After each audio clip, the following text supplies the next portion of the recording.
Hey guys, Unitomer here.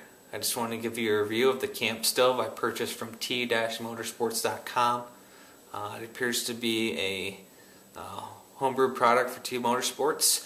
On the side of the box is TMS. You can also purchase it through Amazon. I paid about $90 shipped to my house, which is a great price for a camp stove. This is probably one of the cheapest ones I could find online, so it is a budget stove and there's a few things with it that could be improved. But I just want to give you a quick rundown of the stove itself and just my initial impressions after unboxing it yesterday. So the stove has 4 chimney pieces here, and these 4 pieces, I don't have them pushed in real tight, that one looks a little bent, but those 4 pieces come apart and fit right inside the stove here, along with the 2 fire pokers there on the ground and the chimney topper. Now, I don't believe these 2 heater tubes fit inside of there, but that's okay because they just snap right on here, and those are optional to bring as well. Some people say you can cook potatoes or other things in there. I'm not sure how well that would work. They're supposed to sit flush against the side of the tube, but as you can see, there's a gap here. Yeah, we'll have to test those out. Those are to be determined how well they do or do not work. But I do like the grates on top here. So you can fold these up and use these as a carrying handle, which it's not working right now, but you can fold these up and use these as a carrying handle like I did yesterday. So yeah, it's pretty light once you put everything inside. You can see in the bottom it has the metal grating, which puts a nice gap between the bottom of the stove and where your wood's going to be at. So I believe this is important for longevity of the stove.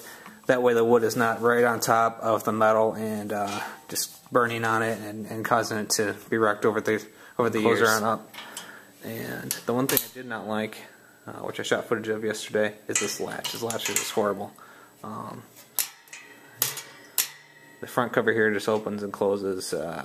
Yeah, it's just not good for keeping smoke out of your tent. Some guys were saying to leave this front vent open, and there's the same one on the back side, and they said they just always leave that closed.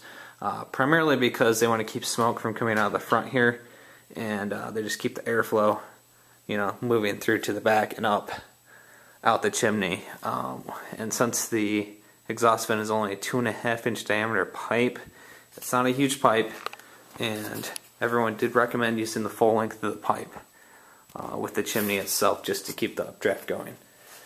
And again, I'll show you the vent in the back, which most people said they didn't use. They also said this spring here is pretty cheap and that a few people did replace it. So I'll see if that happens with me as well.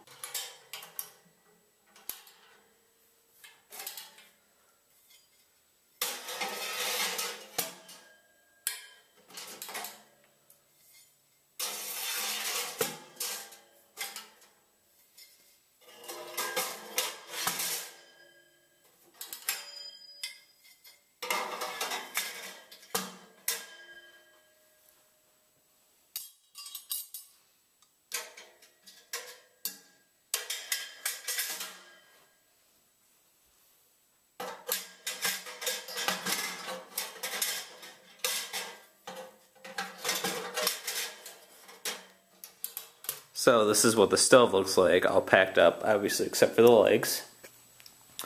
Everything fits inside here, including the legs, but I didn't take them off. So inside I have the chimney piece, all the chimney pieces and the pokers, and the legs can fit in there as well, and obviously a little bit extra room if you were to want to slide some other things in here. And then the